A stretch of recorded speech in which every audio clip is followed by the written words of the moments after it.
So first things first, as always, you want to iron the entire sari. I know this takes a little bit of time, but invest that time and your drape, both prepping and draping it, will be so much easier.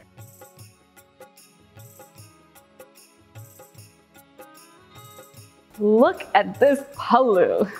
This is a scream royalty. Once you're done ironing, you want to pleat the pallu. So I'm just gonna put it over the ironing board, grab a couple of safety pins, and let's get pleating. Pleating is super easy. All you do is decide the width of the pleat that you want, and you pick up that width from the edge in the same spot. Approximately, doesn't have to be perfect. So again, I'm just gonna pinch in approximately the same spot and lift up the fabric and lay it over the next layer or pleat. So each layer is making a pleat. And as you go, you just wanna make sure that you're happy, and you wanna make sure this edge isn't peeking out over the topmost pleat. So you don't wanna see this. You wanna make sure it's hidden. You can adjust as you go along. And as you can see, they're kind of falling and coming off. So what I like to do is every 2 to 3 pleats, I'll pin it down so I don't lose my hard work. Okay, so I have about 3 pleats here. I'm gonna pin it down.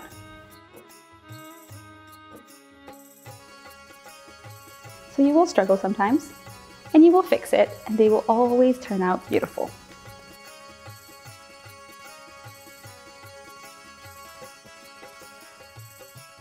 You can also just guide it with your hands if you're not happy with how it's turning out.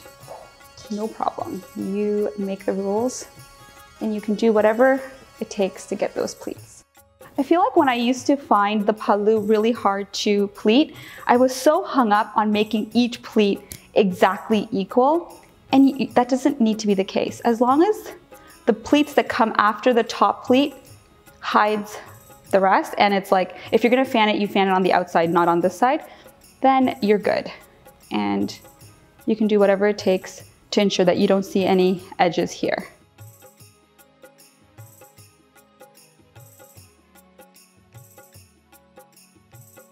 All right, so for the Bengali drape, you need an extra long pallu. So I'm just going to kind of extend these pleats, hold where the last safety pin is with one hand, and just kind of guide the pleats, and then put it down and pin them down. And then they just magically all fall into place. And I'm telling you guys, ironing the entire sari makes it that much more easier to do this, because if you have folds in the sari, it's so much harder to get the fabric to do what you want it to do. So you might be like, oh, she's making it look easy. Trust me, iron your sari before you start doing this, and you'll be like, I'm a pro too. It's like these little things that you can do to really up your game. Once you've got your extra long pallu, you don't want to iron anything just yet. What you want to do is put it over your shoulder. And for the regular navy drape, I wouldn't go this far. I would pretty much stop at my ankle. But because this is the Bengali drape and you're going to do something with the pallu, basically grazing the floor right now, what I'm going to do is undo that last pin. And I'm going to start with the end in mind. And I think this is the secret to the Bengali drape, or getting it right. You want to just pick up the corner and put it to your right shoulder.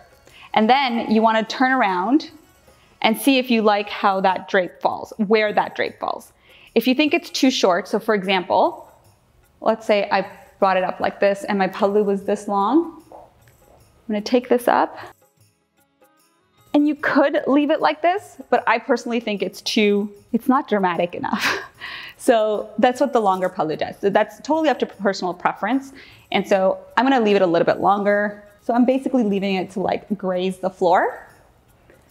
And then I'm gonna show you what that looks like. Okay, so I like this. I'm gonna put a pin right here. Once you have that pin in at your shoulder and you've marked it on the pallu, you are ready to start draping. So because the Bengali drape, like, you don't really know where the chest pleats are gonna end up, I prefer not to iron it before I drape, and if I want to press down the pleats or I'm working with a particularly puffy sari, I will go in with a hair straightener afterwards. Before I start draping, I just want to mention the importance of good undergarments. So I'm wearing the sari silhouette from tiabhuva.com. We have an elastic band and a drawstring that's made out of cotton, and it's super sturdy that will hold a heavy silk sari in place. The material we use is super stretchy, so it gives you the shape and the comfort, but it's also super stretchy and you can sit cross-legged and do all the things. So make sure that whatever petticoat you decide to wear, it will hold the sari in place, but will also be comfortable and easy for you to move in.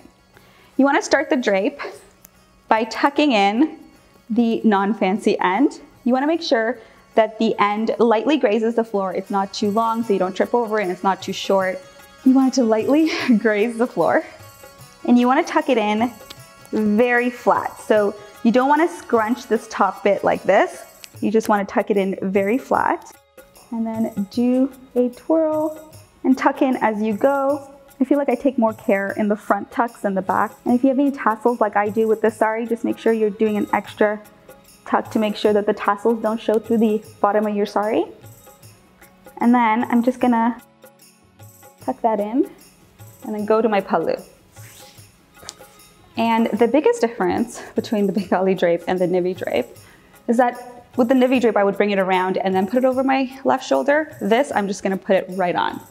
So that safety pin where I marked the pallu or the shoulder, I'm gonna leave it there. And then what I'm gonna do is take very wide pleats. And you just go back and forth, tucking it in as you go. And especially with the Bengali drape, it's super important to make sure that you're tucking in super flat because there's layers all up the front of your drape. And once you get to the end, so you have like this much, and I would say enough to kind of like wrap around the back, what you're gonna do is fan out your pallu and make sure that the pin is where you set it. And then what you want to do is take this and take it right to the back and tuck it in.